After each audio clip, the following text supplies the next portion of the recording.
Oke, coba. Mudah-mudahan bangsa Pak Ate.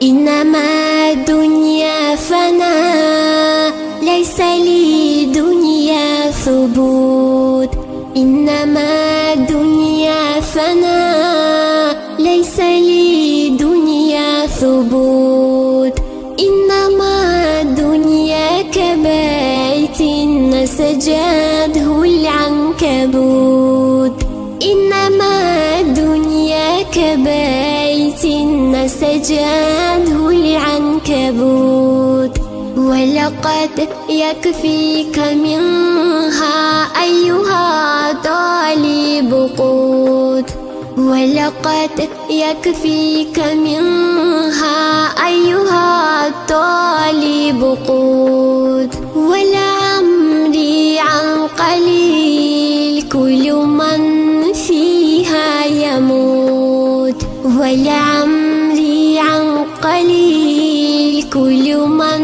فيها يموت إنما الدنيا فنا ليس لدنيا ثبوت إنما الدنيا فنا ليس لدنيا ثبوت إنما الدنيا كبيت نسجاده العنكبوت إنما الدنيا كبيت نسجاده العنكبوت فاغتنم وقتك فيها قبل ما فيها يفوت فاغتنم وقتك فيها قبل ما فيها يفوت قل بخير تجتنيه أو تحلى بسكوت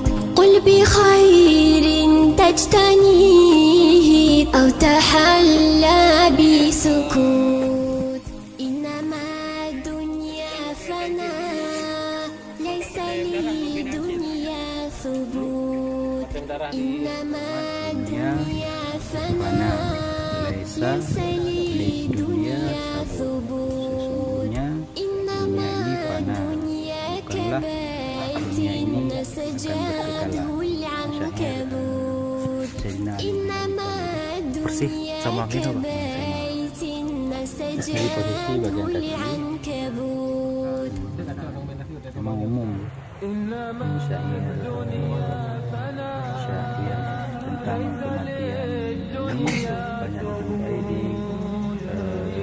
tinggalan sejarah Sunda Pasai, terutama di periode terakhir abad ke-15 akhir atau awal abad ke-16 Masehi. Terus Bang, inskripsi syairnya lebih di kaki Bang. Iya, umumnya di kaki. Kemudian dipadukan dengan dengan epitaf ataupun keterangan pemilik makam. Tapi dugaan kuat kalau batu nisan kecil ini dia tidak memiliki epitaf karena sambungan syairnya kemungkinan besar di batu nisan satunya lagi. Nah, karena untuk posisi syair tersebut lumayan agak panjang, jadi tidak memungkinkan tempat di satu batu nisan kalau ukuran kecil, tapi di batu nisan ini dimungkinkan untuk satu batu nisan, baik kaki kepala, tapi ini bagian kaki. Siapa?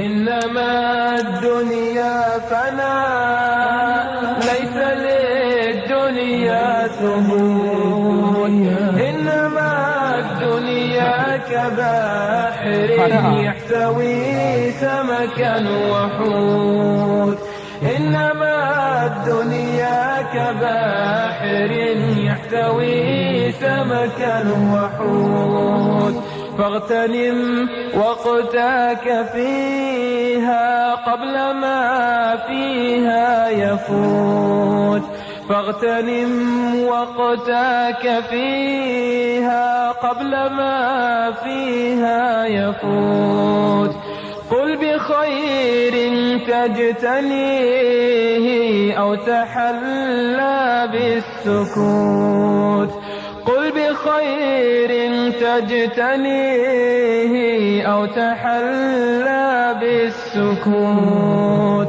إنما الدنيا فناء ليس للدنيا ثبوت إنما الدنيا فناء ليس للدنيا ثبوت